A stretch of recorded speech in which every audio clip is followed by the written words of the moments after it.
Tertúlia.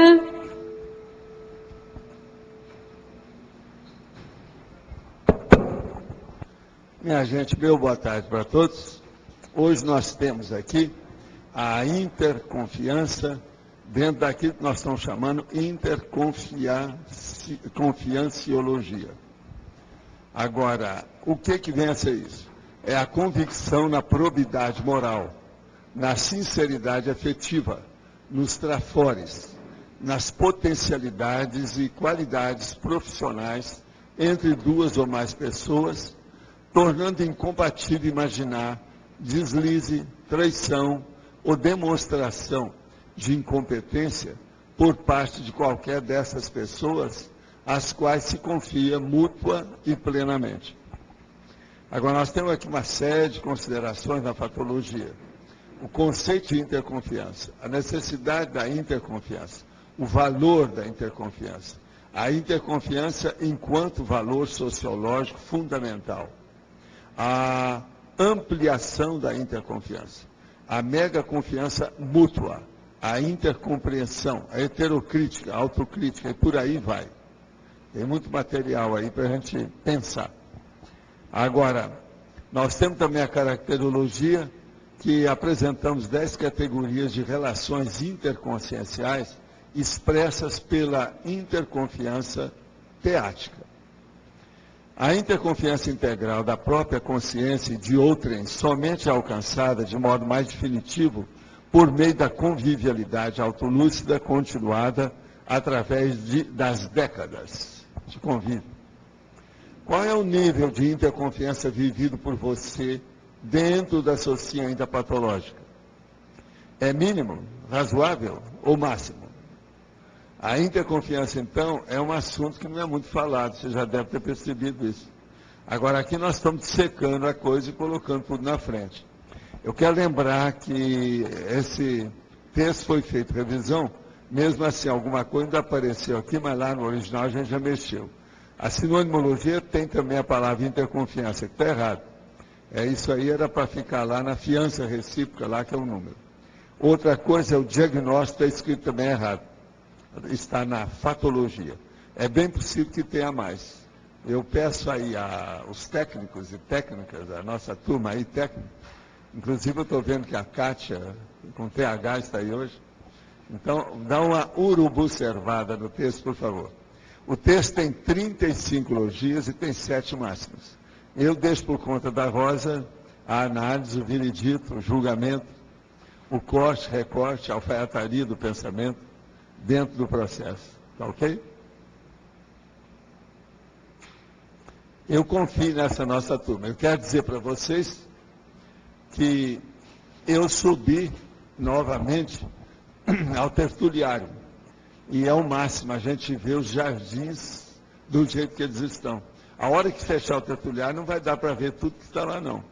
Eu aconselho, a hora que tiver seco o tempo, aqueles que querem ver como são os jardins e o verde daqui, vale a pena subir lá. Tá uma beleza, porque lá vai ter um mirante, mas é de um lado. Lá agora não, você roda ele todo, que tem lá uma, sabe, a laja está bem feita, tudo. Mas vocês vão ver. Indo lá, a pessoa vai ter uma noção do que é o tertuliário. Já pode ver. Já é possível ver. Lá está fácil de andar, não tem problema maior, não. Vale a pena ver.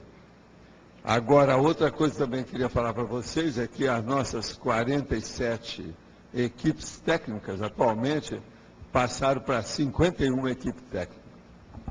Isso aí eu vou colocar tudo na internet, com os dados todos de cada equipe, como é que é. Agora, tem aqui umas perguntas que eu vou aproveitar para responder. Uma pessoa que domina o estado vibracional, que mobiliza bem as suas energias, pode ter os mesmos resultados obtidos na acupuntura, por exemplo? Qual a relação que há entre EV e acupuntura? Olha aqui. I'm sorry, mas não é a mesma coisa. A sua vontade é superior a qualquer agulha. Olha bem isso. EV é a vontade da pessoa. A acupuntura é um processo de agulha dentro da energia. Agora, uma coisa é a sua vontade agir sobre a energia. Outra coisa é a agulha agir sobre a energia. A vontade é a força maior do cosmos. Tem uma filha que tem depressão e tem feito tratamento há longo tempo sem sucesso. Parece que esse remédio não faz efeito, não consegue se equilibrar. Pode ser um problema espiritual? Ela é católica, não acredita em espiritismo. Como posso ajudá-la? Olha aqui, a primeira coisa que você tem que olhar é o seguinte: qual a idade dela? A partir da idade, você pode fazer, então, uma abordagem mais profunda ou superficial. A primeira coisa que você tem que pedir para ela é ela pensionizar o bem, quer dizer, ela pensar coisa boa e deixar de tirar da cabeça, tirar tudo que seja coisa ruim. O processo, da maioria dos processos de depressão, e mesmo o problema da fase maníaca, do processo bipolar e a psicose maníaco-depressiva, a situação toda é, a pessoa tem que desconfiar de si mesma. Agora, ver quando é que ela está pensando mal, que aquele mal é que cria doença para ela. Todo mundo que pensa mal do outro está fazendo a doença para si próprio. Agora, na questão da depressão, é quando isso se materializa, aquilo se concretiza. Então, isso aí tem que explicar para a filha. Mas agora o processo é saber a idade dela. Às vezes ainda não está nessa idade. Então, a primeira coisa é fazer exercício físico. Ela tem que transpirar. Outra coisa boa também que eles recomendam é a pessoa melhorar o processo do corpo pineal. Melhorar os pinealócitos.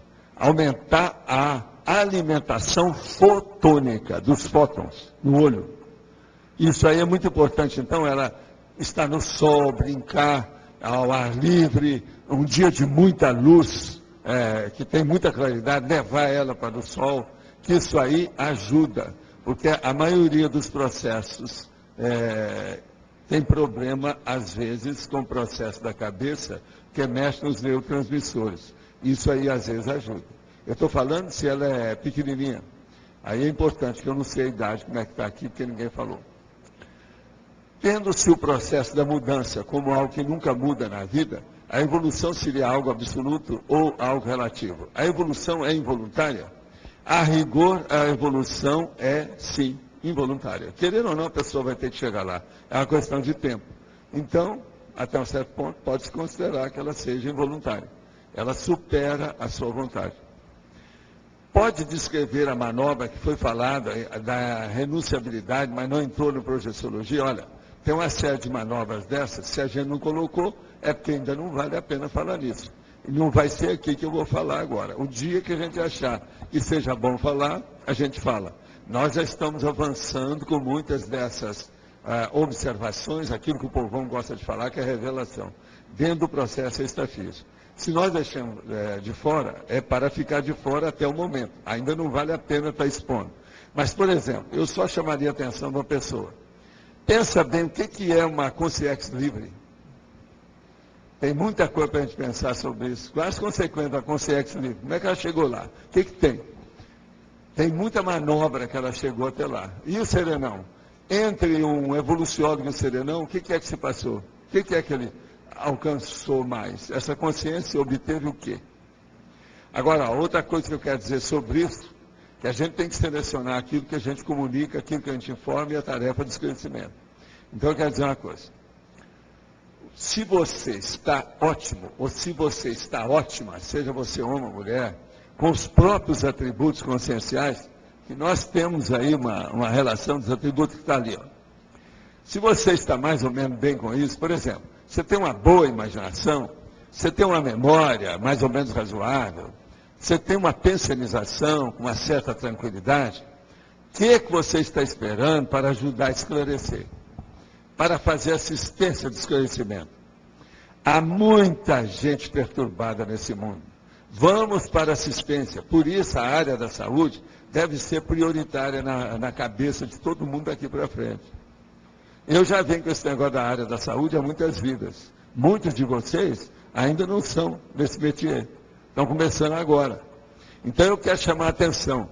Se a sua cachola, se acima do seu pescoço, as coisas estão funcionando mais ou menos bem, procura agora distribuir as benesses advindas dessa condição de paz e positividade a favor dos outros.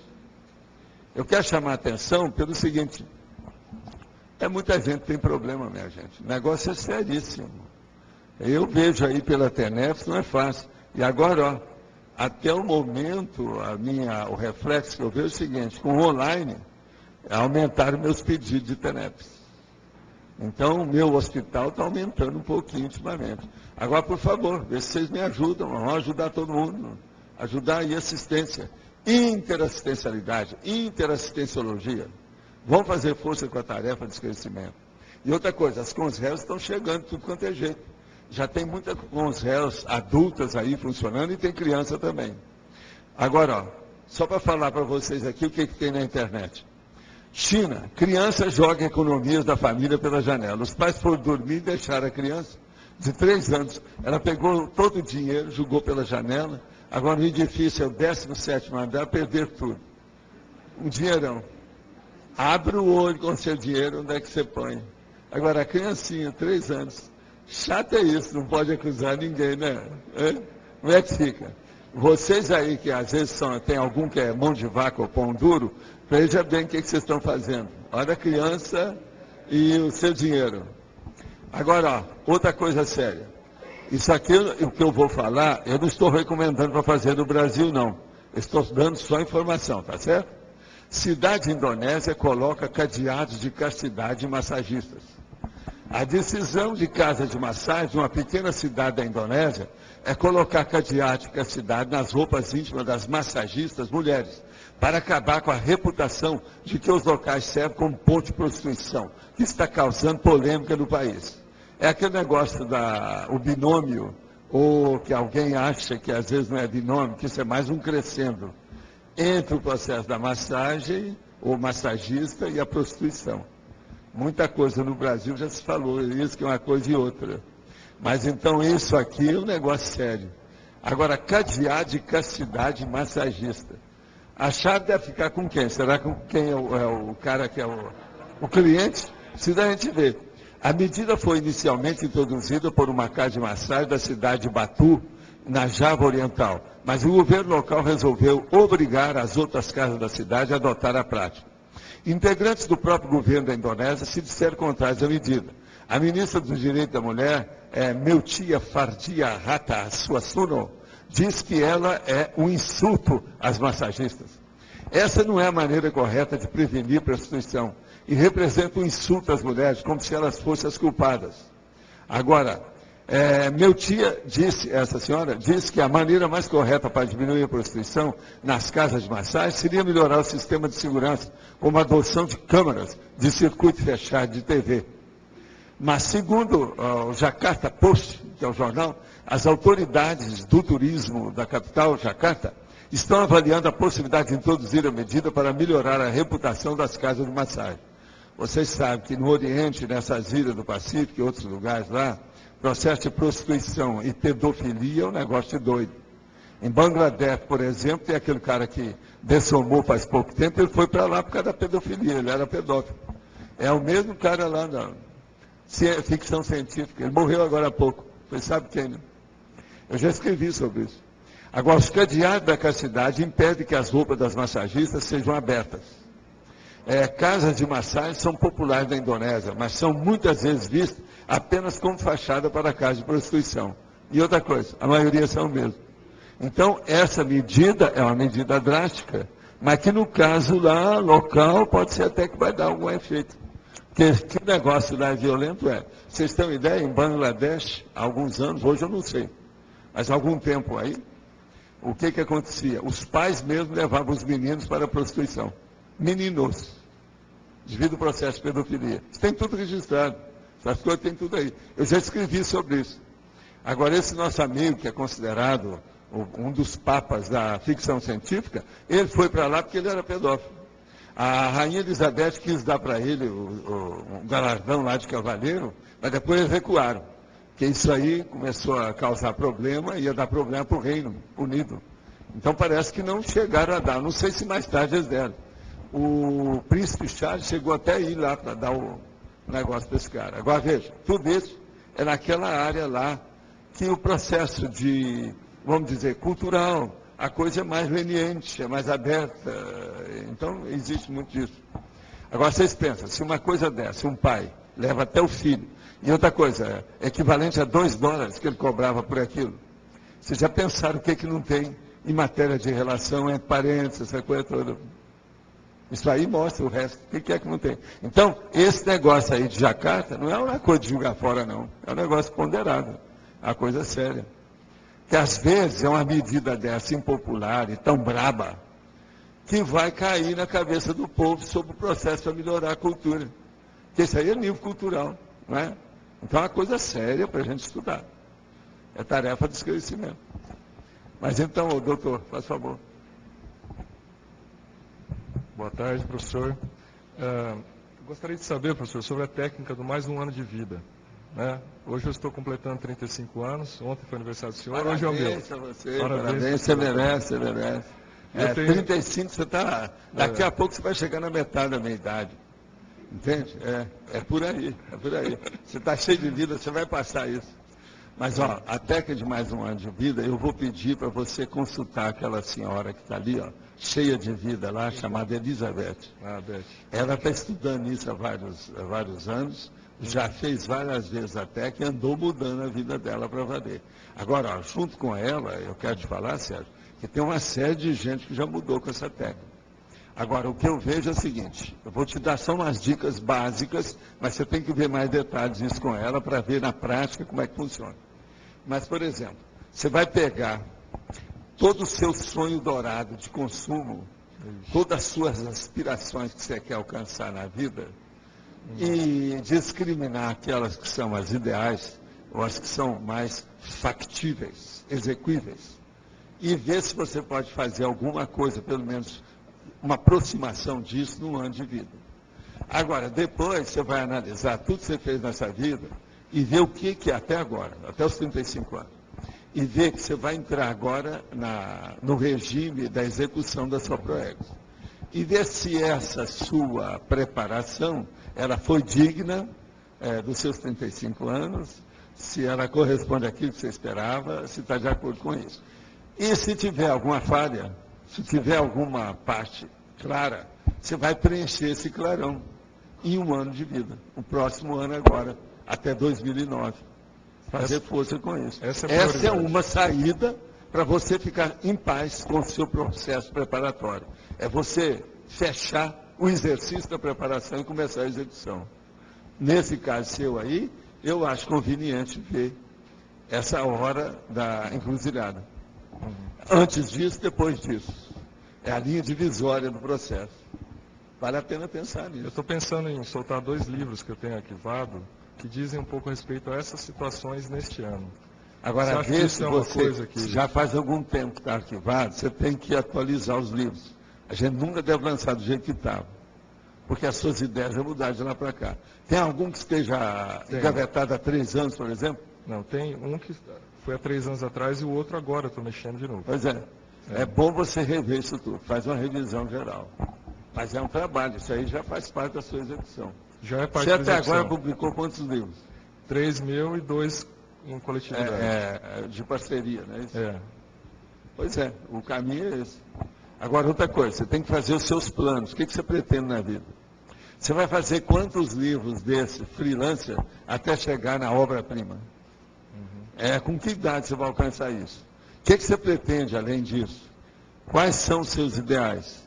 Quais são aqueles sonhos dourados de consumo que você pretende realizar?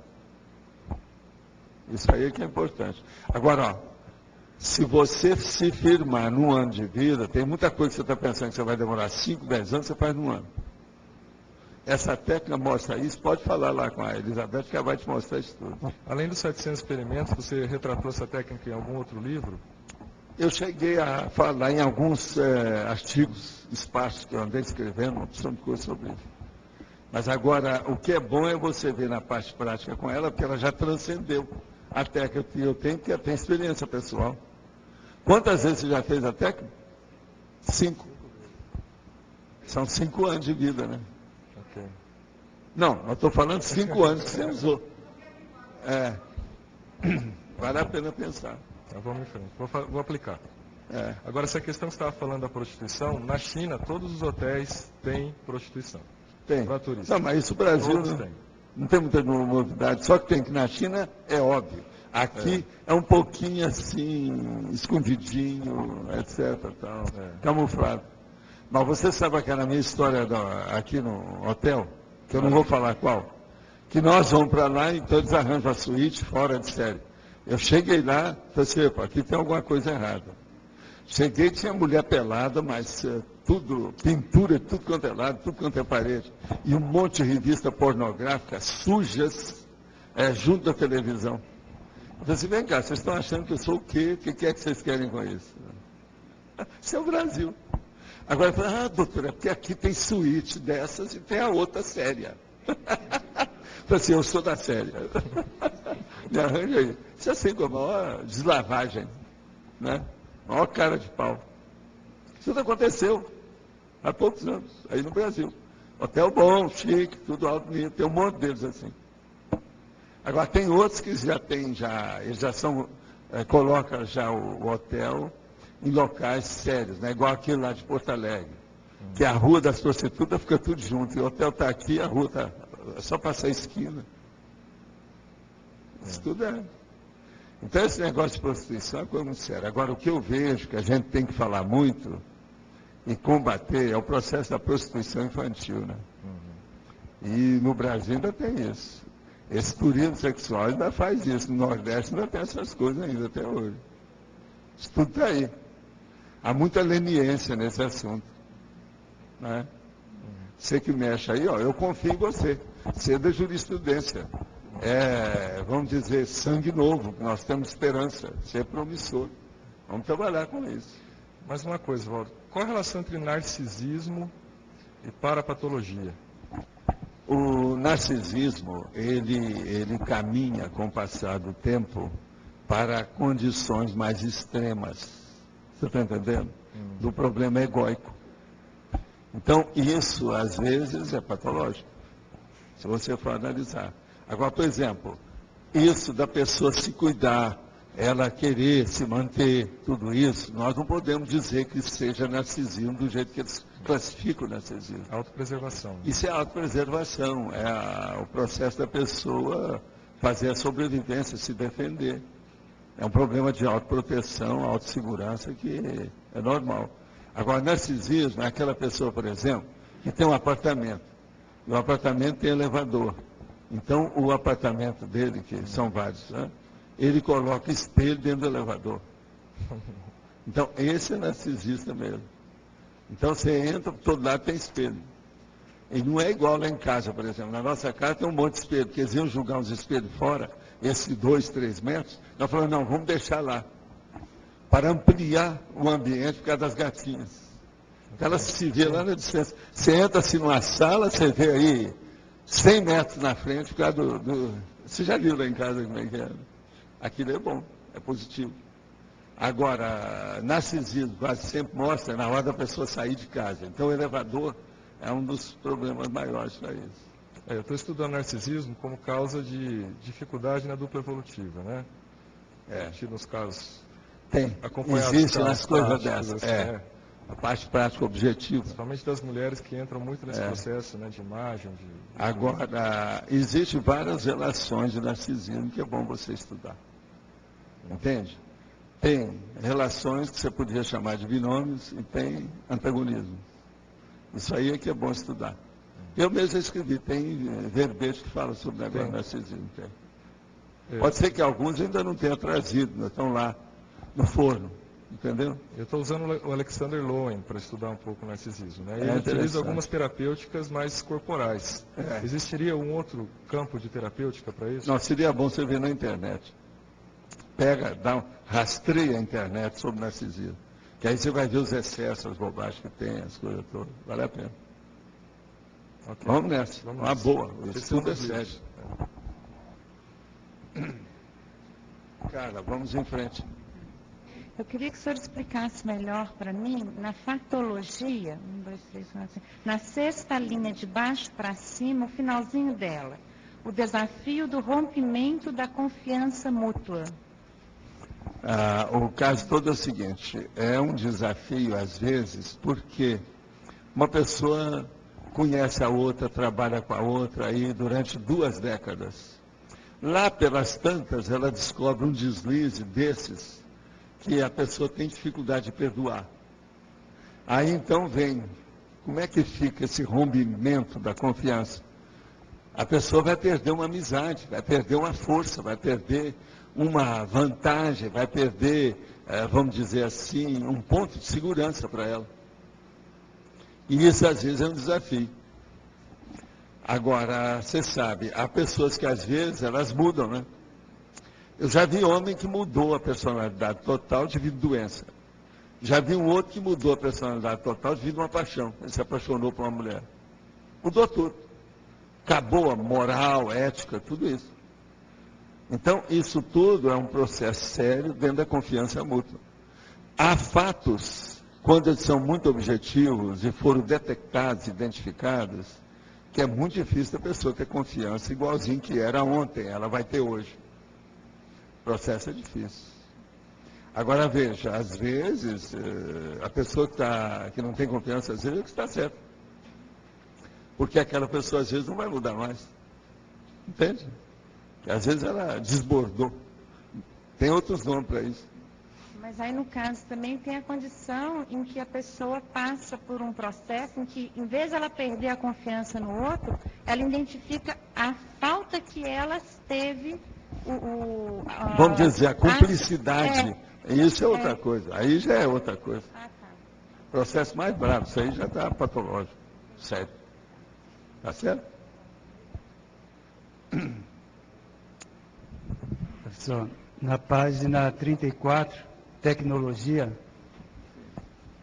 a técnica de confiar desconfiando. Como é que você vê o limiar entre essa questão da confiança e aí não exagerar até chegar Você só confia quando você observou concretamente os fatos.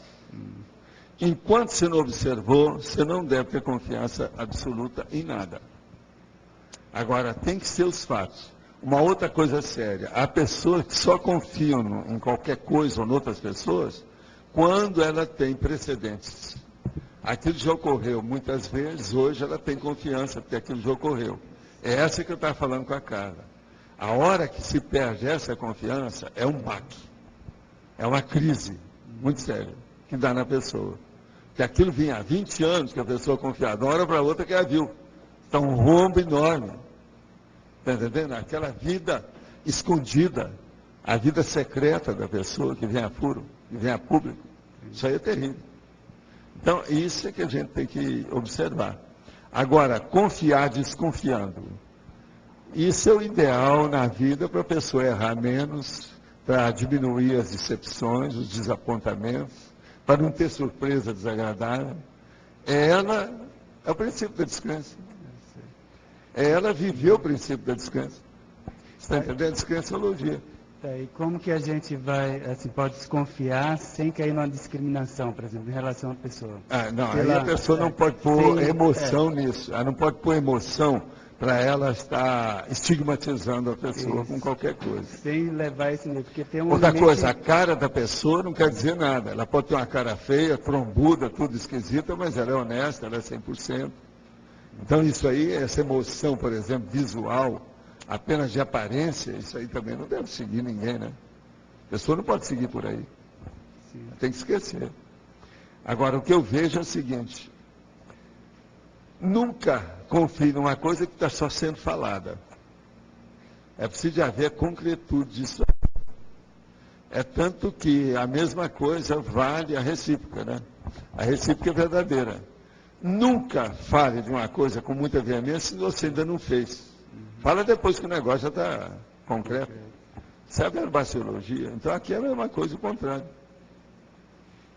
Confiar desconfiando. Agora, a gente sempre tem que dar um voto de confiança. Exato. Esse é o início. Se você não sabe. Outra coisa, você nunca pode inculpar alguém que é suspeito. Suspeito é uma coisa, culpado é outra. O Brasil e a mídia no Brasil culpa muitas pessoas e julgam tudo antecipadamente de maneira errada e míope, amaurótica. Eles não estão vendo a realidade, isso está errado. É a partir disso que muita gente inocente vai para a cadeia. Então, não se pode inculpar alguém que é apenas suspeito. Agora, você pode desconfiar. A gente pergunta, o que você acha? Quem é que é o criminoso aí? Entendeu? Você pode ter uma ideia, mas aquilo ainda não é concreto. Não é concreto. Tem que examinar, vamos ver o que vai dar. Vamos esperar as provas. Tudo tem que ter as provas, as evidências. O processo concreto, para a gente ter certeza de tudo. Agora, por exemplo, vou te contar outra coisa. Eu tenho muito problema com essas coisas todas. Você sabe por quê, não? Parapsiquismo. Parapsiquismo. Isso é terrível. Então, isso que eu ia perguntar. Chega a pessoa, eu vejo o assediador ali, não adianta que quer que vai falar, tudo bonito. Outra coisa, vem 5 amigos e fala tudo a favor. Eu estou vendo o assediador e eu não posso falar nada. Então. Aí eu só falo, olha, eu peço a você só assim, maneira. É assim que o povo falava lá no Rio. Maneira.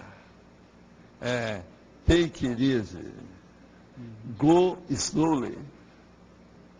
É assim que eu falava, pô. Sabe como é que é? Eu não falava nada. Eu só falava. Por isso que é que eu gosto de usar aquela expressão da mineirice. Você sabe, eu nasci em Minas Gerais. É o que eu falava, para dar uma desculpa, né? Você me perdoa, eu sou um boboca, nasci em Minas. Ainda tem ainda o processo de... Sou do interior. É isso que eu falava. Desconfiado. Eu sou um pouco desconfiadinho. Entende? Então, isso aí é bom examinar.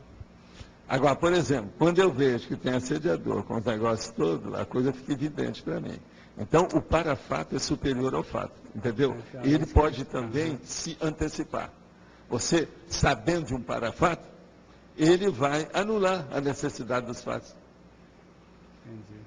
Agora, isso é coisa bem lá na frente. A pessoa tem que ser veterano, ter confiança, ter uma boa sinalética, já praticar, por exemplo, a TENEPS, né? Já há algum tempo, ser veterano disso. Mas que isso funciona, funciona.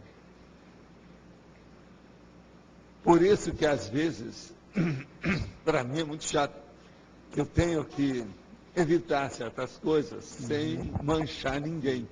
Eu não quero acusar ninguém, nem quero estigmatizar ninguém. Então eu tenho que sair à francesa, saltar de banda, cosmoeticamente, você está entendendo? Em muitos casos eu faço isso. A confiança vai levar ao Agora, policiamento, em né? tese, eu não sou contra ninguém. Eu conheço um monte de gente que é desconfiada. Vê a pessoa, ou ela é boa ou ela é ruim, na hora. Eu não sou assim. Eu vou levando, eu quero saber. Porque, se você for a rigor, quem é que é bom aqui? Tem ninguém. Nós todos erramos. Se você for exigir muito, você não acha ninguém, você não vive com ninguém. Você está entendendo como é que é? Agora, então, eu, em tese, todo mundo é santo. Essa é a profilaxia. É a profilaxia, é o jeito. Você está entendendo? Agora, ó, é um tema que vale a pena pesquisar seriamente, é sério? Essa técnica vale a pena. Eu já deixei aqui para chamar a atenção. Dom Arlindo, vamos? Aqui na fatologia, na 4ª linha, você tem o heterojuízo crítico e a antidogmática. As duas, o juízo crítico, lógico, tem a ver com a antidogmática, tudo bem.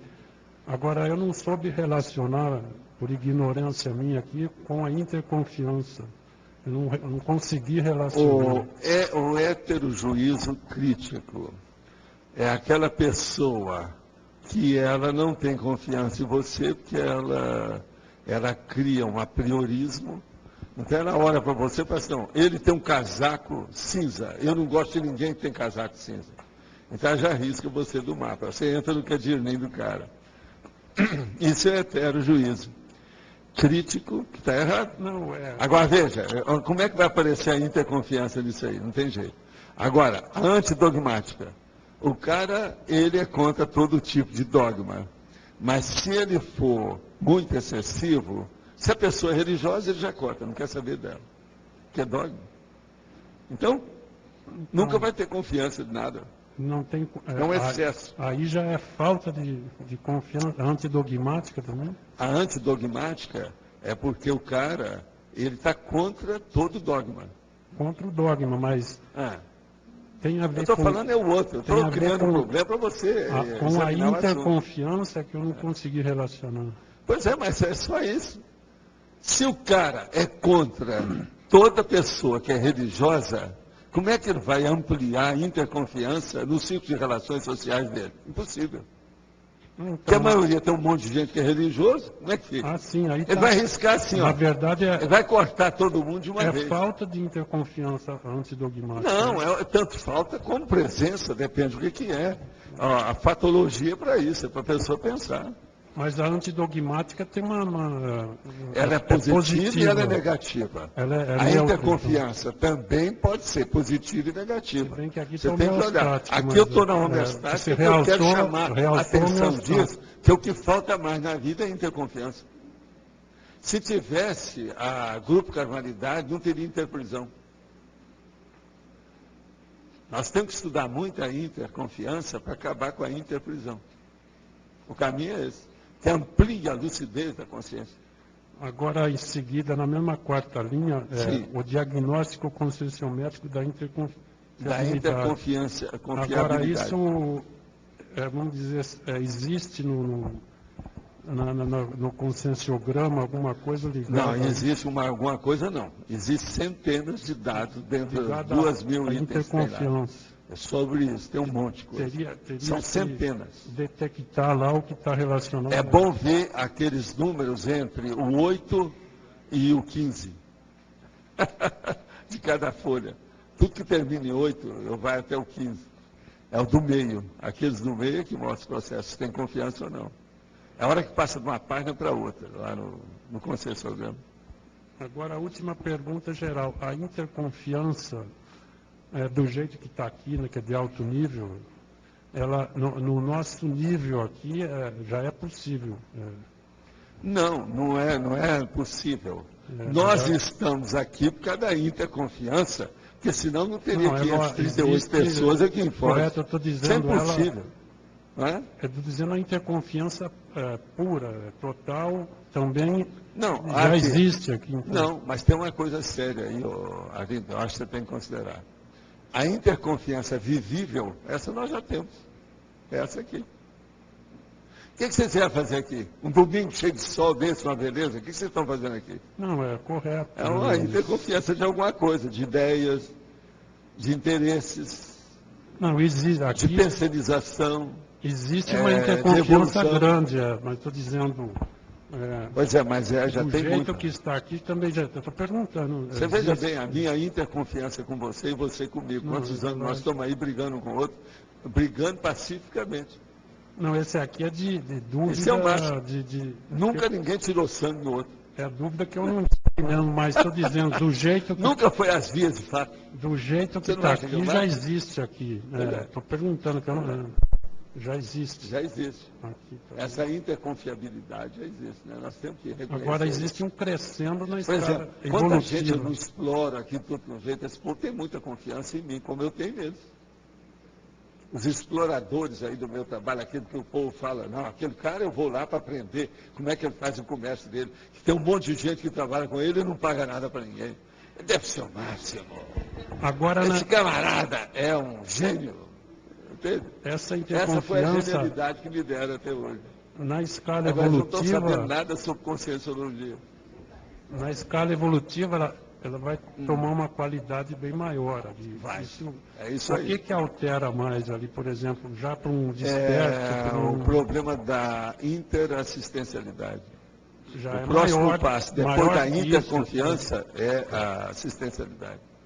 Pensa nisso. O próximo passo é esse. Veja bem, e como é que vai ser essa interassistencialidade? É um macromecanismo assistencial, é a assistencialidade grupal, é a Max Proex. Tem lógica? Correto. É o caminho. Legal. Então, Viviane, vamos em frente. Professor, como que a consciência pode qualificar a autoconfiança? A autoconfiança? Ela vai ver naquilo que ela pensa sobre uma instituição, uma pessoa, um objeto, uma ideia, um local, e ela faz aquilo funcionar e ela não se preocupa com aquilo. Se ela não se preocupa, é porque ela tem confiança. Então, por exemplo, outra coisa também, é aquela pessoa que pega alguma coisa de muito valor e dá para outra levar para algum lugar, carregar numa viagem. Isso tudo mostra uma autoconfiança que ela tem na outra pessoa. É uma heteroconfiança. Mas para isso, ela tem que ter autoconfiança nisso, para não ficar preocupada. Entende como é que é? Agora, a autoconfiança maior da pessoa é aquilo, por exemplo, que você é assoberbada ou é surpreendida por um convite de uma hora para outra para fazer alguma coisa. E não, tem que fazer daqui a pouco, daqui a uma hora. Aí você vai mostrar se você tem autoconfiança para fazer aquilo ou não tem. Se você recuar, não, eu preciso pensar, não, mas isso, se não me der tempo, isso aí já seria a síndrome da insegurança. Está entendendo? A decidofobia já tinha pego você não tem autoconfiança. Então a pessoa que tem autoconfiança, ela é mais decidofílica. Ela gosta de decidir, ela sabe como decidir, ela tem mais autossegurança. E o que gera essa insegurança? Por exemplo, essa pessoa que na A hora... segurança é gerada pela imaturidade, pela inexperiência. Falta isso. Quanto mais traquejo a pessoa tem numa determinada área, aquilo que ela vai fazer, mais confiança, tranquilidade, segurança ela vai ter consigo mesma. Tem a ver com infantilismo, essa questão? Até um certo ponto, sim. Que é a infantilidade, né? A inexperiência. Então, no caso, é enfrentar, é isso que eu entendi? A pessoa tem que confiar no... Confiar desconfiando, mas às vezes você tem que dar um crédito de confiança. Certa coisa não tem jeito. Agora, ó, eu já trouxe verbete aí falando sobre crédito de confiança em todo mundo. Por exemplo, você entra no avião, você não conhece nem o piloto, mas você está com a confiança absoluta nele, no avião, naquela companhia, naquela tripulação. Isso é uma coisa séria. Outra coisa, você entra no ônibus, você nunca viu um motorista, como é que é? E você sabe, é aquele negócio que a gente fala, no mundo tudo é passageiro, com exceção do trocador e do motorneiro. Você tem confiança neles, senão você não entraria no ônibus. Uma outra coisa, se às vezes você tem confiança também no seu carro. Se você trata bem o carro, está bem atualizado, está tudo certinho, você não deixou ele um ano aí na garagem, porque a hora que você for, a bateria dele não funciona. Entende? Então você tem confiança, ele está funcional. Você vai ter confiança. Então a gente é assim, com objetos, com ideias, com locais, com instituições, com pessoas. De técnicas, assim, teria alguma coisa que a pessoa pode fazer? Exemplo, sei lá, algum laboratório, estado operacional? O ideal é ir na pensenologia. Para a pessoa pensar grande, aumentar o processo, ampliar o que ela pensa. Agora, depois disso, entrar na auto-organização. Ontem, era 9 horas da noite, eu saí e fui ver. Não tinha ninguém nos laboratórios, tudo escuro. Só tinha luz aqui para baixo. Eu olhei tudo para ver o que é. Que nós estamos dando uma olhadela, de vez em quando eu estou vendo aqui como é que são as coisas. De noite, saí com a minha lanterna. Agora, cada sapo, meu chapa desse tamanho, vieram me cumprimentar. Boa noite, aquele... Sapo enorme. 9 horas da noite, 9h30. Só tinha os guardas aí e eu. Mas não tinha mais nada. Vocês, o povo todo estava em casa, os outros. Tinha umas 3 locais lá do vilarejo, que o povo ainda estava aceso. Tinha gente vendo televisão, não sei o quê. Mas de vez em quando é bom ver isso. Agora, andar à noite no jardim aí vale a pena. Tudo tranquilo, a atmosfera boa. Você sabe, hoje eu sou um cara noturno, eu sou vampiro. Então ontem eu quis sair para ver o ambiente, como é que está. Agora, todos os laboratórios, tudo fechado. E luz aqui, uma ali e tal, só isso. Agora, não dá para andar de noite, quando as luzes estão apagadas, sem lanterna, porque você vai matar sapo, não é bom. Afinal de contas, são os meus amigos. Tá certo? Obrigada.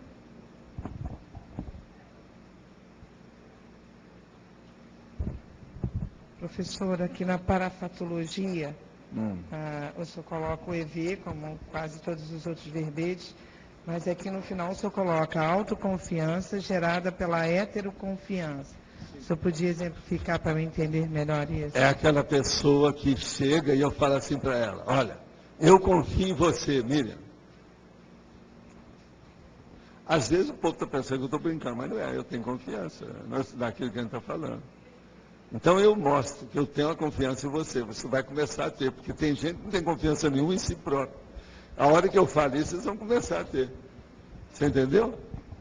E não é só gente jovem, não. Às vezes é gente barbada, é gente de cabelo já grisalho. A pessoa tem que ter confiança com o tempo, aumentar a autossegurança, a autossuficiência. O que você acha? Interessante. Confiança no taco. Mas a correlação disso com o EV... Não, o EV eu coloco em todas para a pessoa melhorar, porque com o EV é que ele abre a condição para ter uma confiança maior em tudo, né? Correto. Se não mexer com a energia, está no buraco. Tá bem, obrigado. Tá bom. Sim, senhora. Ô, professor, eu queria que o senhor falasse um pouco do momento mais ou menos crítico da interconfiabilidade entre o amparo e o amparado, principalmente a nível de amparador extrafísico. Porque às vezes a gente nos é imposto determinada tarefa e a gente balança um pouco aqui embaixo para poder executar as coisas e vai continuando. Eu, pelo menos, tenho a observação, né, que à medida que a pessoa se propõe, ele vai como se tivesse uma cautela do amparador. Confiar desconfiando. Ele confia desconfiando. Mas isso é normal. Outra coisa, a gente, num determinado ponto, se a gente não está entendendo bem, a gente deve interpelar, interrogar e questionar até o amparador. Sim. Ele não está isento de interrogação. Entende? Sim. Isso aí foi o que aconteceu aí. O ano passado mesmo, teve uma senhora aí, falou assim, ó, seria bom você fazer uma cariação com seus amparadores. Vamos ver o que é que dá. Dirige o seu trabalho, vê o que você faz, que é a prática da TENEPS. Vê como é que está.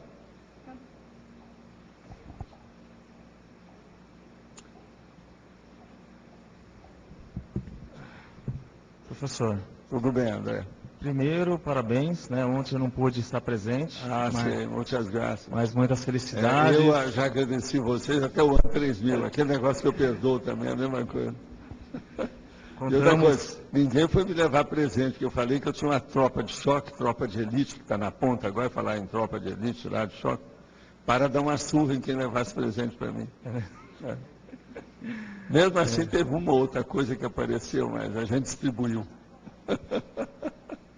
Tava bom. Professor, mas quanto aqui no item 10 da caracterologia, na página 35? Tenepsologia. Isso. As relações de interconfiança entre tenepsista e amparador extrafísico. Isso. Até dentro das abordagens, eu já escutei você falando, tem muita gente que acha que faz TENEPS e não faz, né? Tem lá o conceito da pseudo-TENEPS. Né? Então, ele não tem lá um vínculo com o amparador de fato, né? Ele seria um guia cego, né? Às vezes não tem nem guia cego, né? Não merece nem guia cego. Não merece nem guia é a terceira cego. posição. E tem uma outra variável que uma vez você comentou, que o amparador conta com a constância, né? Ou seja, com aquele tanto que você consegue dar todos os dias. 5, 10% é melhor do que 90, 95. Isso.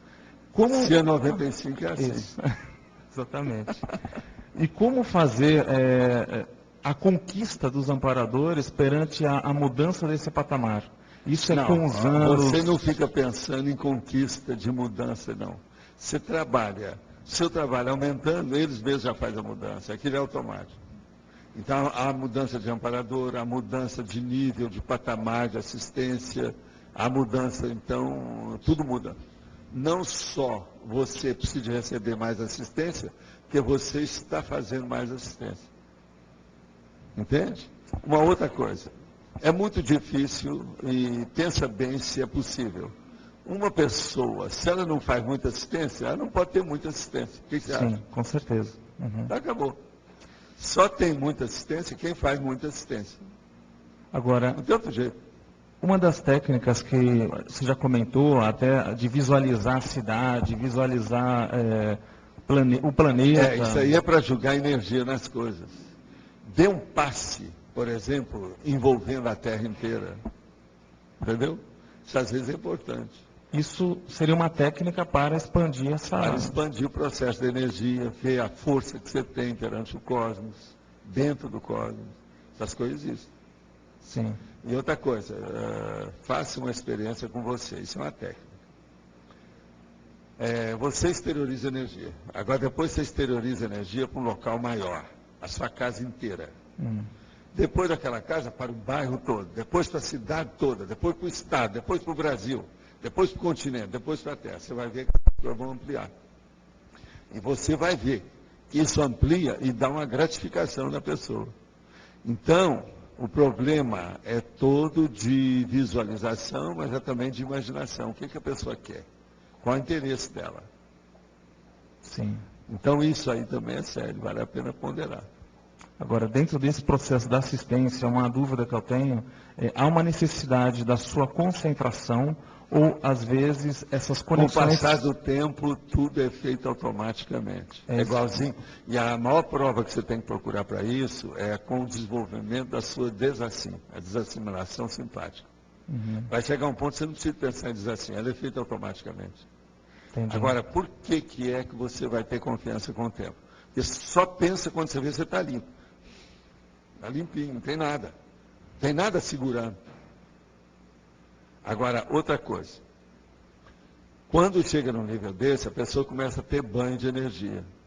Quando ela tem banho de energia, as energias, então, todas aquelas manobras de energia, elas vêm de fora para dentro. Então, ela vem, às vezes, de um amparador para você, ou de uma central extrafísica de energia para você. Então, você vai ver que o ritmo não é seu. A intensidade da energia não é sua. A origem da energia também não está saindo de você. Então, está passando por você. Isso é que é um ponto dos mais avançados que tem, melhores que existem. Agora, com o passar do tempo, então, o negócio não é só automático. É a vivência daquilo. Você não está fazendo assistência. Você é a assistente. Você está entendendo? Sim. Você não está criando um local, ou estabelecendo, ou fazendo um processo de energia. Você é esse processo. Então, você não precisa instalar um campo. Você já é um campo instalado. Entendeu, não? Entendi. Agora, esse que é o caminho para chegar na despecificidade. Agora, tem uma questão também, a última, que seria o seguinte. Você comentou que chega um limite em que a TENEPS ela é 24 horas. Né? O que eu percebo é que muitas circunstâncias de holopensene mais pesados, eles vão se aliviar após a TENEPS. Neste caso da 24 horas instalada, ela alivia-se automaticamente naquela circunstância daquele... Não, o problema não é isso. Tudo melhora o tempo todo. E uma pessoa só vai fazer isso 24 horas quando ela não tiver assédio mesmo mais. Enquanto tiver assédio, eu não vou fazer isso porque é perigoso. Entendi. É uma temeridade, é um excesso, é estupro. Eles não vão querer fazer isso. Então o amparador já faz aonde pode. E ele já faz com segurança. Geralmente isso aí não tem erro. Entendi. A coisa é muito bem bolada. Agora, eu trabalho com esse processo de energia em estado vibracional desde rapazinho. Agora, o que se passa? Eu nunca, por exemplo, de noite, eu nunca saio do meu banheiro e vou para o meu escritório para começar um trabalho sem mexer com as energias. Dentro de casa. Onde eu tenho plena confiança. Mas agora, isso aí, tudo o que é? É um processo macreiro. Profilático. De olho.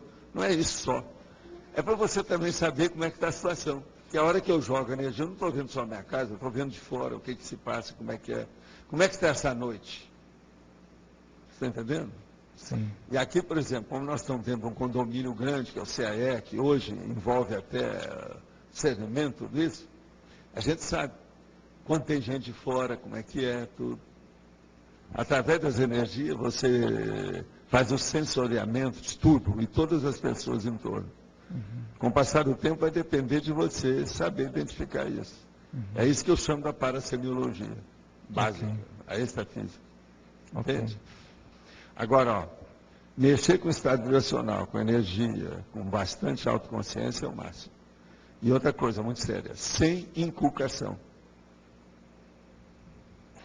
Vamos pensar nisso. De uma maneira positiva, sadia, equilibrada. Boa intenção. Vale a pena. Ok. Agora, essa interconfiança que nós estamos falando aqui, é você ter interconfiança no seu amparador da TENEPS. Ter interconfiança numa central extrafísica.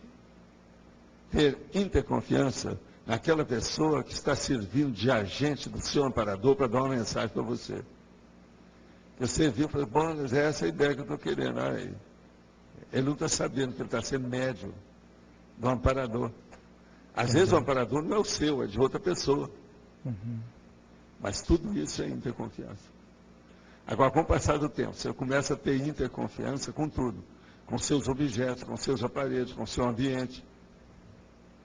Isso é muito sério. Eu tenho confiança até no meu computador. É uma das coisas mais difíceis que você pode arranjar na vida. Mas até um certo ponto eu tenho. Quando eu sei o que está funcionando. Ontem, por exemplo, nós estávamos falando, né? Houve o processo aí o motor gerador funcionou equilibradamente. Eu nem sei que hora que é que teve, que apagou, que acabou o apagão. Eu não vi. Então, veja, isso tudo aumenta a interconfiança daquilo que você faz. Então, o processo de interconfiança, que nós estamos falando aqui, não é só entre pessoas, não. É entre tudo no cosmos. E eu tenho interconfiança junto de mim em relação aos outros, mas tem também em relação ao cosmos. Então, por exemplo, esse fluxo do cosmos, essas coisas todas, eu tenho confiança nisso. Até o ponto que eu sei, eu tiro partido disso. Eu confio. Entendeu? Ok. Tem aquele nível que você pode ter confiança. Vamos pensar que esse assunto vai longe. Sim. Entende? Muito grande. Então, Gabriel. Valdo, eu já vi uma vez você falar para pessoas assim, bom nível intelectual, a pessoa trabalhava aqui com Conscienciologia, com cursos de energia há muito tempo, e você já vi falar que a pessoa tinha dificuldade para dar passividade ativa, para ela confiar no amparo. Apesar de toda essa experiência, como é que funciona isso? Porque tem pessoas que têm a dificuldade, por exemplo, de entrar mesmo num trânsito, em possessão benigna. O problema é o seguinte, uma boa parte das pessoas, elas têm confiança em si mesmas até um certo ponto, mas elas têm dificuldade quando elas se entregam. O processo de você se entregar, isso aí é a maior demonstração de confiança. A confiança máxima você pode demonstrar para alguém. Está entendendo como é que é? Então, do ponto de vista extrafísico, isso também é sério. Agora, se a pessoa ainda não tem um bom relacionamento, com uma certa lucidez razoável, com o amparador, ela vai ter dificuldade com isso. Inevitavelmente, até chegar numa passividade ativa. Agora, a coisa toda é que também tem certas pessoas que não se arriscam. Elas não têm, vamos dizer, têm um certo receio de qualquer coisa que ela possa entrar em risco. Isso também cria, né? É isso que eu queria entender. Porque, geralmente você trabalha até esse conceito filosófico, a maioria das coisas você vai ter risco, né? Você não tem uma certeza completa daquilo. E aí eu queria entender mais isso, as pessoas que ela tem, como é que você ajuda? Ela tem receio de tudo, assim, para poder se entregar. Essa pessoa, então, ela precisa de ampliar o problema de confiar nas pessoas, no mundo, naquilo que sabe. Mas confiar, desconfiando, quer dizer, ela ponderar essa confiança. Ela sopesar esse nível de confiança. Isso é que precisa. Então, uma pessoa que vai ter dificuldade, nesse caso, na passividade ativa, ela vai ter com qualquer tipo de relação de consciência dessa. Ela tem que começar a ver onde é que o carro dela está pegando. Tem que examinar isso. Tem alguma coisa aí que não está certo. Entendi. Obrigadão.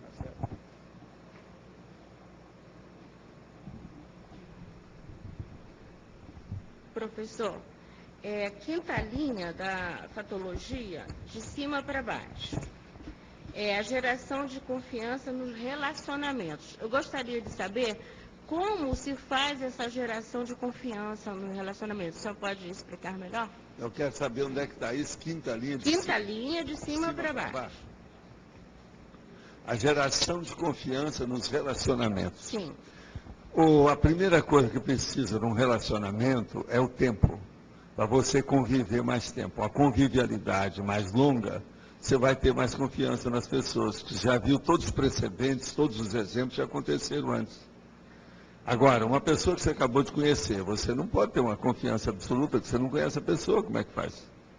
Então, a primeira coisa, essa geração de confiança depende da cronêmica e da prosêmica, o tempo e o espaço.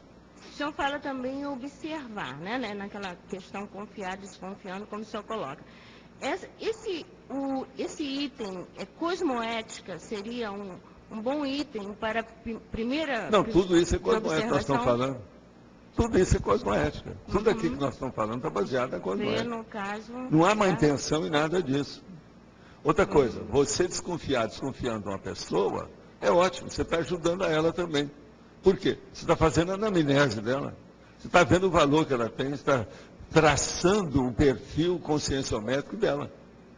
Como ninguém traçou, nem às vezes nem ela pensou nisso, você vai saber se ela vale a pena ou não. Por isso, quem mais conhece o conscienciograma, mais pode fazer assistência. Porque vai entender mais os assistidos. Obrigada, professor. Demanda. Boa tarde, professor Valdo. Dentro da proverbiologia, o senhor colocou, a interdesconfiança é a mãe da insegurança grupal. Sim. Eu queria saber, assim, dentro da CCCI, como é que a gente pode trabalhar para desenvolver mais essa interconfiança? O caso todo é o seguinte, a pessoa tem que arranjar experiência na vida, ela tem que ser veterana, ela tem que experimentar as coisas, saber o que se passa, estudar teatricamente, teórico e prático a situação, para ela saber, primeiro, aonde ela está lidando, com o quê, para onde vai aquilo. Só isso aí que acaba a insegurança. Agora, por exemplo, uma pessoa ela tem ciúme da outra. Isso mostra que ela tem uma doença. Ela precisa se tratar. Essa é uma doença da insegurança. Precisa saber por que ela tem ciúme, de que modo que é. Então, o problema é egóico. Então, uma boa parte das inseguranças existe por um processo egocêntrico da pessoa. Entende? Agora, tem pessoa que às vezes ela é desconfiada e ela não tem segurança nos outros, que ela quer que todo mundo esteja cometendo os mesmos erros que ela está cometendo, para ela se sentir bem. Isso também tem que ser visto. E uma outra questão é com relação à vontade, o quanto uma coisa interfere na outra, a vontade no processo de autodesconfiança, digamos assim. A pessoa que não tem autoconfiança, como é que isso... Ela não tem autoconfiança porque ela ainda não se preparou para o processo. Então, aí no caso, ela tem que arranjar alguma maturidade naquilo que ela pode. Primeira coisa é fazer uma autoconscienciometria. Examinar a si mesmo, os trafares, trafores, por que aquilo acontece, qual a causa. Às vezes a pessoa não tem autoconfiança porque ela foi martirizada por uma opressão, uma coerção, entende? Alguma coisa que tem na criação dela, na escola, alguém que ela gostava que deu contra, alguma coisa nesse sentido. Isso tudo pode criar um trauma, um estigma. A pessoa não consegue ainda sair daquilo. Então ela tem que localizar, identificar o que é isso. Tá certo? Ok, obrigada. Salve. A senhora comentou no conscienciograma das perguntas 8 a 15 a questão da confiança. Qual a lógica que o senhor utilizou nisso? É porque isso aí é a parte, quando começa vamos dizer, a diminuir os erros, que é lá dos 5, 6, 7, começa a diminuir os erros das pessoas, da folha de avaliação. E a hora que começa a incrementar as coisas boas. É o 10, 11, 12, 13. Olha lá que todas as folhas são feitas assim. Eu estava querendo entender a lógica do contexto, porque é até a 15, né? Até a 15, porque a 15 ainda está ainda quente.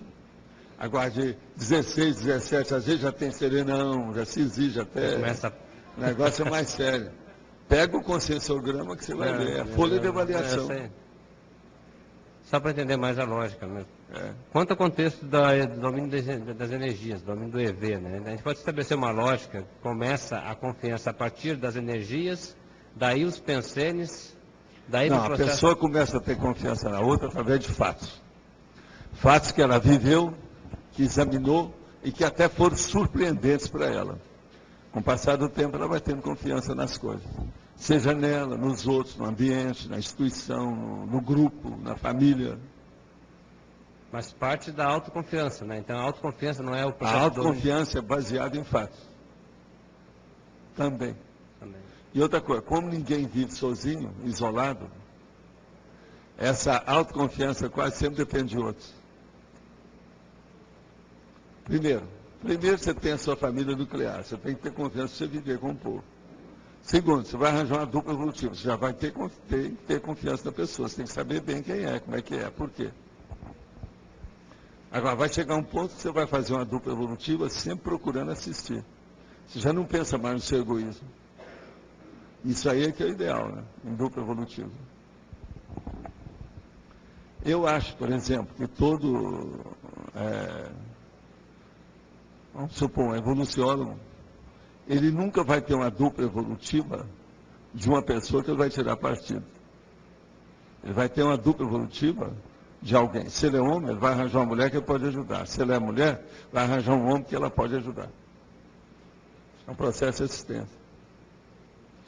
Por aí você vai ter uma ideia como é que é o processo de confiança. Começa na intencionalidade, então, a base é a intencionalidade. Agora veja, é uma intencionalidade super avançadinha, né? Matéria de cosmoética, evolução, autoconsciencialidade, bem alto, bem elevado. Essa é a ideia. Você não vai ver isso em romance. Você não vai ver isso em romantismo nenhum, ninguém pensar nisso. Ainda não vi nenhum filme que falasse nisso. Uma pessoa às vezes pode se sacrificar para casar com a outra. Igual esse povo, por exemplo, vai o brasileiro daqui para lá. Então casa com a moça nos Estados Unidos, um casamento só para ele poder trabalhar lá. Isso é outra coisa. Estou falando um negócio prolongado, pensado, com profundidade, com raiz. Dom Eliel. Professor Valdo, na pensionologia, o senhor coloca lá, né? O holopensene pessoal da confiabilidade interconsciencial. Como é que a gente pode estar construindo um holopensene pessoal com relação à confiança interconsciencial? É o meu caso. Eu vivo num condomínio. Raciocínio. O que você acha? Agora, você é uma pessoa que é boa, estuda e faz muita pergunta. Afinal de contas, você honra seu nome, né? Que ele é o Queiroz. Ele quer. Queira. De modo que está tudo certo. Agora, pensa nisso. Eu vivo num condomínio. Eu tenho autoconfiança em mim? Eu tenho heteroconfiança nos outros? Quem não tem confiança em si e nos outros, não vive em condomínio. Entendi. Porque você depende dos outros, você está dentro de um grupo. E aqui é um monte de gente que vive em condomínio. Tem uns que vivem em chalé, tem outros que vivem em palacete, e por aí vai. Eu vivo numa casa. Casa, chalé, palacete. Não, tranquilo. Tá certo isso.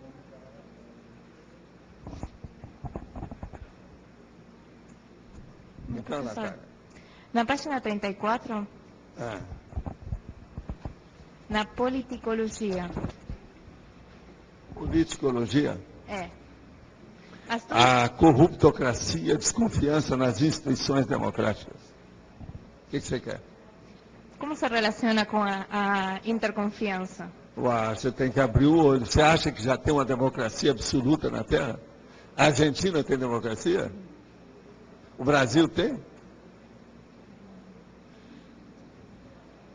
Tem que andar com o pé na frente e outro atrás. Esse é que precisa de confiar desconfiando. Não é fácil. O que você acha? Tem lógica? Tem. Outra coisa que não entendo, na questionologia. Vamos lá. Qual é o nível de interconfiança vivido por você dentro da socia ainda patológica? É mínimo, razoável ou máximo? Eu entendo que Você confia, agora, só para te chatear, escuta só, Natália. Você confia mais em viver no Brasil ou viver na Argentina? Teste é teste, prova é prova. Essa aí eu acho que é válido, não é? Tem lógica? Mas confia no que tu achas? Ó. Muchacha. Não acho muita diferença, né? Não tem, está tudo igual ainda. Né? Então você topa tanto uma coisa quanto outra. É isso? Não, mas eu não entendo a diferença. Ou seja, o que seria o mais positivo? Ter confiança, não ter confiança, tem. Eu acho positivo. O nível que a gente vai conhecendo, vai tendo mais confiança. Eu acho que atualmente você tem mais confiança entre nós, que o papai e a mamãe estão aqui, nós estamos aqui, você já criou um ambiente, você pode estudar. Eu acho que você, querendo ou não, os seus fatos, os seus atos, sua conduta, seu modo de ser, a etologia individual dela, mostra que você tem mais confiança aqui. Qualquer coisa eu vou falar com o Oswaldo para mandar você de volta. É por isso? É isso? Não, você entendeu isso que quer dizer, né? O ambiente. Então, veja, o holopensene, a atmosfera, o clima que você vive, a mesologia, a ecologia, o meio ambiente que você está, o ambiente.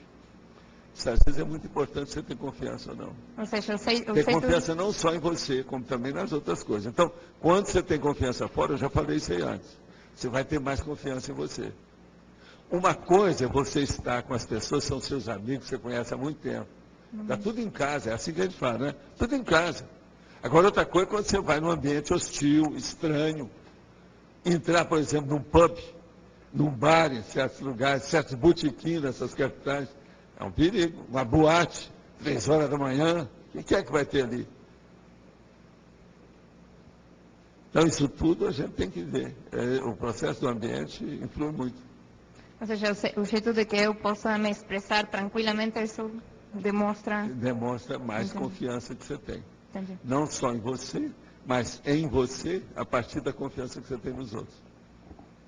Tá certo? Tá. Então, Ricardo. Professor, quais são as possíveis origens holobiográficas da dificuldade na interconfiança? Quase sempre fracasso. Alguns tipos que a pessoa teve de fracasso e aquilo criou um estigma. E a pessoa ainda não consegue esquecer aquilo. Fracasso. Tem lógica para você? Pensa. Mas assim, fracasso... Que ficou estigma. Ela fracassou em alguma coisa.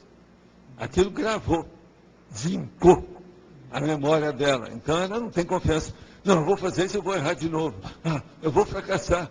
Isso é que chama derrotismo, fracassomania, sinistrose. Isso é um erro. Não necessariamente um fracasso provocado por outros. Não, é o fracasso dela. O fracasso foi dela que eu estou falando. Agora veja, como é que a pessoa tem que superar isso aí? Primeira coisa, ela tem que pôr na cabeça que é errando que a gente aprende a acertar melhor. Já não pode ter medo. Já tem que ousar de vez em quando. Tem que fazer força. Timidez, por exemplo, é doença. A gente tem que ser intrépida, indômito. Ele tem que enfrentar. Vamos encarar. Abrir o peito. O que há? Estou fazendo força para acertar. Se eu errar, eu tenho até alguns atenuantes, porque a minha intenção é boa. Você está entendendo? Então, o problema aí é porque a pessoa errou, aquilo criou um trauma, criou um estigma, e ela fica em dúvidas. É aí que nasce isso que eu falei antes aí, a decidofobia. Nós temos que combater essa decidofobia.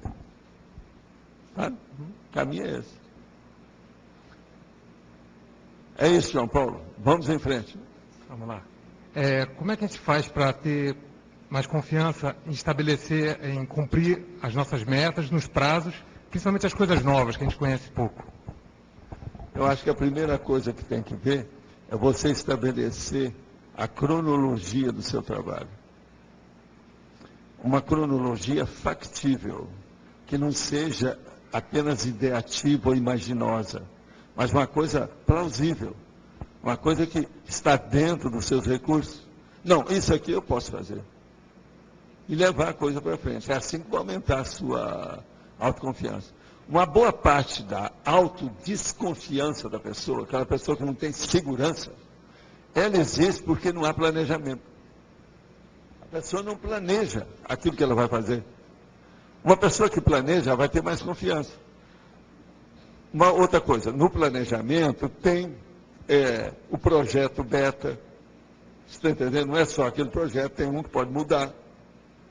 Tem as possibilidades, o percentual que pode haver de desvio. Tudo é planejamento. Então, nós precisamos fazer planejamento na vida. Agora, se a coisa é nova, precisa de mais ainda. Primeira coisa, fazer uma avaliação. Essa avaliação, então, precisa ser do ambiente, econômico-financeira, do pessoal que envolve. Todo projeto é assim. Ele tem que envolver uma série de vieses que tem que ser trabalhados e estudados. Esse é o caminho. Você está entendendo? Projeto. Então, esse projeto amplia o modo da pessoa acessar a sua realidade e amplia também a cosvisão da pessoa perante os fatos. Então, quer aumentar sua segurança? Planeje, você vai errar menos. Com planejamento, a tendência lógica, óbvia, é que a pessoa vai errar menos. Sem planejamento, isso já é uma aventura. Aventura é risco mania. Tudo pode acontecer. Isso pode ser o caminho do fracasso. Você vê a diferença, né? O caminho é esse. Agora, você é uma pessoa que é muito dinâmica. Eu sei das suas coisas. E examina, por exemplo, tudo que você já fez até agora. A maioria deu certo. Se teve alguma coisa que não deu certo, examina por quê. Foi mal planejado, foi mal calculado. Pensa nisso. O caminho é esse. Uma outra coisa, todo mundo tem direito de errar nos cálculos. Todo mundo tem direito à revisão. Ninguém é perfeito. Nós não podemos exigir perfeição de ninguém, nem da gente. Tem lógica? Mas então, minha gente, o que é que vocês têm mais por aí? Como é que é, o Kátia Caporali? Alguma novidade? Não? Agora, a outra Kátia, Aracaki. Professor Valdo, na fatologia, sim, na página 33, 1, 2, 3, 4, 5, 6. A sexta linha, de baixo para cima, a desconfiança inteligente contra os tradicionalismos. A desconfiança inteligente contra os tradicionalismos. Por quê? Uma boa parte do tradicionalismo, eles são criados dentro dos idiotismos culturais. Então, nós precisamos de ficar de olho nisso. Você já pensou, por exemplo, você vai à Espanha e tem aqueles tradicionalismos que envolve toda a tauromaquia, ou tauromáquia da história, dos toureiros. Aquilo envolve a sociedade uma série de condições. Agora veja, chegar lá na Espanha e você não estiver de acordo com a tourada, é um monte de coisa que você tem que desconfiar, porque aquilo está em certos lugares, até cidade do interior, tem uma arena de touros. Cidade pequena, de poucos habitantes. Eu tive em algumas, que a maior construção que tinha lá era a Praça de Touros. La Plaza de Toros. Mas é desconfiar em que sentido, assim? Porque as pessoas, às vezes, dentro daquela tradição, elas são totalmente obstruídas, obtusas. Aquilo é um paredão. Falou qualquer coisa que bate aquilo. Então você precisa ter muito cuidado com aquilo que falar, o que vai acontecer, porque aquilo repercute na sociedade inteira, a vida toda, todos os ciclos sociais. Entende? Tem uma cidade do interior lá da Espanha, que eu fui. Aí eu vi aquele negócio, só tinha aquele negócio que era maior. Eu falei assim, como é que é? Quando eles construíram essa arena de touros aqui, só tinha arena de touros? Ou já tinha alguma casa? Que eu nunca vi um negócio daquele. Poucas casas e um big no arena. Não tem isso, já passou no interior da Espanha? Isso é impressionante. Eu estou dando uma ideia, o que é que tem, como é que é a situação. Na página 34, binomiologia. Na segunda linha, tem o binômio interconfiança-suficiência grupal. Interconfiança e suficiência grupal. O problema é todo o seguinte: se nós, por exemplo, estamos trabalhando em conjunto com um grupo maior, seja dentro da instituição, seja numa viagem, alguma coisa nesse sentido, o que vai acontecer?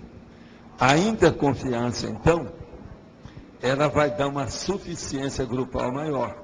Por quê? Tudo vai sair melhor, porque todo mundo tem confiança nos outros. Há uma coesão de manifestações, de pensamento, de emoções, de interesses. Essa coesão vai dar uma coerência de atitudes. Essa coerência de atitudes vai dar um saldo positivo em todos os trabalhos. Então, o processo aí de interconfiança é importantíssimo em qualquer processo grupal. A Max ProEx, por exemplo, tem que ser baseada nisso. Nesse tem lógica, estou falando, nesse nível. Escuta, fala aí, Ana, você manda. Professor Valdo, nós estamos esse fim de semana no acoplamentário. E o senhor coloca aqui dentro da aqui deve ter muita agenda complementar, né? Tem, Os de branco aí, né? Então, na masculinologia e na feminologia, o senhor coloca aqui acoplamentista.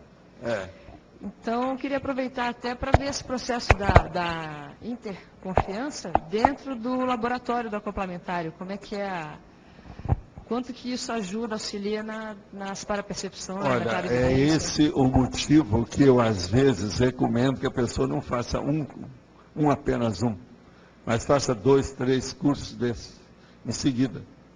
Sabe como é que é? Para ela ter confiança, porque os acoplamentistas e a turma lá, os epicons e o coadjutor, eles variam de curso para curso.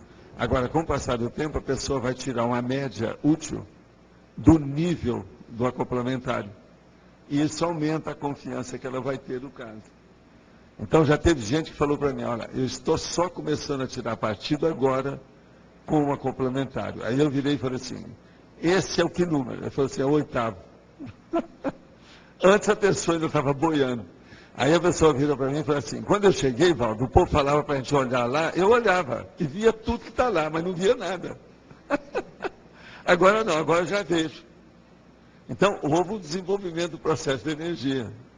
Agora, eu perguntei, você fez muito laboratório? Olha, eu fiz e comecei a praticar TENEPS. Então, aí abriu tudo, abriu o caminho. Então, é importante o processo da confiança que você tem que ter na equipe.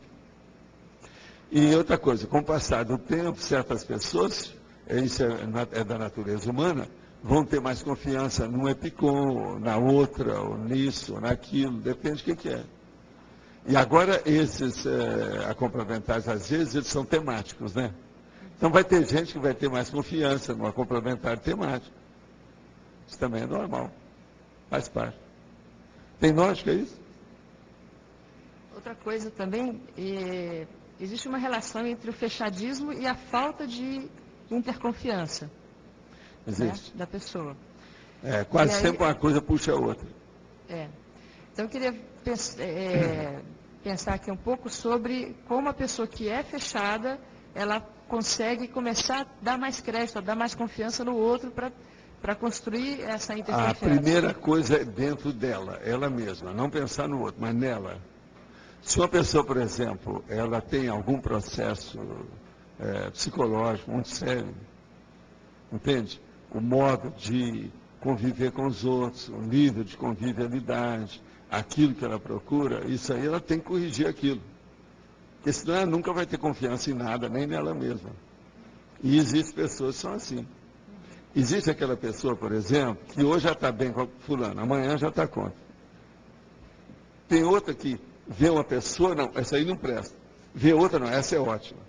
Sem analisar, sem nada. Pela cara, pela aparência. Uma pessoa dessa é muito imatura ainda, vai ter que ter muita água debaixo da ponte, para esse negócio melhorar. É muito trabalho que ainda tem pela frente. Então, essa maturidade de relacionamento social é importantíssima. Entende? Agora, o caso é você ver aquilo que interessa, aquele caso, examinar aonde pega o carro, qual a pane que tem, qual é o problema que está ali. E ver o que se pode fazer. Agora, tudo tem que começar com a pessoa. A interconfiança, antes de mais nada, tem que ser a pessoa que está analisando o processo. Analisando aquele contexto. Tem que examinar a partir dela. Depois é que entra o resto. Então, a primeira parte da interconfiança, a gente podia falar o seguinte, tem duas partes. Uma é a minha, a outra é a sua. A coisa mais importante é a minha. É essa que eu tenho que responder. Depois é que vem a do exterior. Então tem a auto e a hétero. A mais séria sempre é a auto, que é o processo interconsciencial.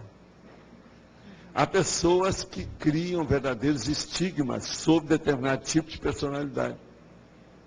Às vezes tem pessoa que cria esse estigma contra certas raças, ou determinado país.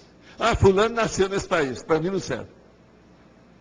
Isso não pode, isso aí não pode ser uma unidade de medida conscienciométrica de ninguém. Isso está tudo errado. E, além de ser anticosmoético, é um processo racista.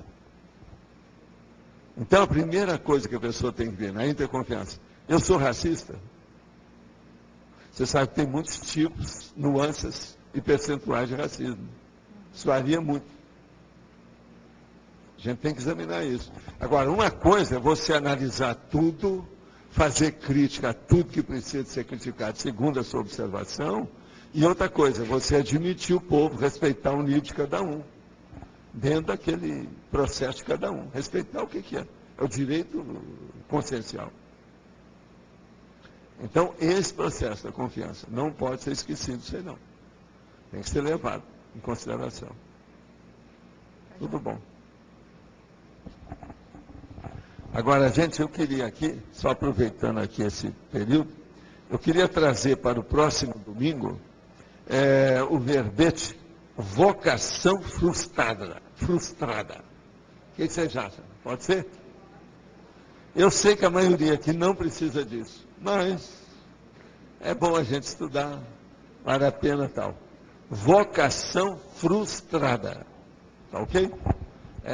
Next Sunday. Próximo domingo, tá bom? Agora, hoje, na hora que nós vamos fazer aqui a eleição, nós temos aqui exatamente 20 verbetes com 10 novos. Então tem umas coisas sérias aqui nesses novos para vocês pesquisarem, como sempre.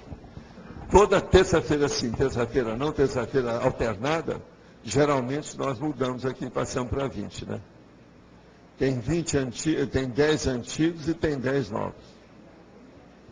Agora, tem alguma coisa que vai precisar de falar? Pode vir, claro. Professor, boa tarde. Eu queria entender um pouco, por exemplo, dentro fazendo uma comparação do que você comenta, que às vezes foi vitimizado, entre aspas, nas outras vidas, e abençoou o povo, abençoou os algozes, né? E por outro lado, às vezes, a outra consciência, ela pode não ter passado por todos esses problemas, e às vezes ter uma autoconfiança menor do que essa. Podia falar mais um pouco da sua técnica? Será é só dar doce de leite para o pessoal? Eu acho só o seguinte, não perder então, a autoconfiança. Vamos só pensar numa coisa. Toda vez que você pensa mal de alguém, o mal maior é contra você. Aquilo está piorando a sua psicosfera. Polui, né? Agora, quando você procura relevar, minimizar, atenuar os erros dos outros, porque você sabe que ninguém é perfeito, a tendência daquilo é não deixar nada de relíquia, ou de vestígio, ou de coisa negativa, ou resíduo negativo em você. Então, isso não é uma coisa apenas inteligente. É muito mais do que isso. O erro não é uma coisa só ignorante, não. É muito mais do que isso. Você está entendendo? Por quê? É porque a pessoa pensa que ela errou, ou que ela está pensando um pensamento mau, que aquilo fica aqui. Aquilo segue, cria filhote. Vai dar, entende, resultado, vai dar efeito, vai dar repercussão, derivações, consequências. Então, como é que fica? Então, a primeira coisa inteligente é o seguinte: pense positivo. Você não vai arrepender. Agora, você pode pensar positivo a respeito de uma pessoa que errou. Ela tem o direito de errar. O que vai fazer? Agora, a outra coisa, uma pessoa roubou a você. Você tem que perdoar essa pessoa. Entende? Ela às vezes estava numa condição extrema. É preferível roubar do que ela se suicidar. Se ela se suicidar, seria pior. Agora, você tem que pensar desse modo. Então, o problema é avaliar dos males os menores, dentro do processo da cosmoética. A hora que a gente chega nesse nível, as coisas ficam melhores. E outra coisa, não fica pensando que a gente tem isso como um esforço. Não é. Isso é espontâneo. Outra coisa, não fica pensando também que a gente vai ter isso para fazer uma coisa bonitinha. Não é. O problema, o interesse é da gente. Nesse caso, o interesse é meu. É até de se autopreservar, de não ficar poluído ali. Né? Poluído cada vez mais por mim mesmo. É cuspir para cima. Vamos evitar isso. Entende? Agora, se você for analisar, isso pode ser estendido em todos os contextos da vida humana. E mexe conosco em tudo que a gente tem em relação com os outros. Vale a pena pensar. Vale a pena. Tá certo? Agora, gente, então, hoje tem muita gente para falar, como é que é a situação? E que hora que vocês querem já fazer a... Nós temos 3 pessoas para falar, professor Val, para dar recado. É a Ana Carolina e a Camille, a Rosa Nader e a Paula. Agora, se vocês quiserem falar alguma coisa, alguém vai falar sobre o tertuliário desse povo aí? Ela vai falar. Então, talvez é o caso de falar agora, para a gente fazer depois a eleição, que hoje é domingo.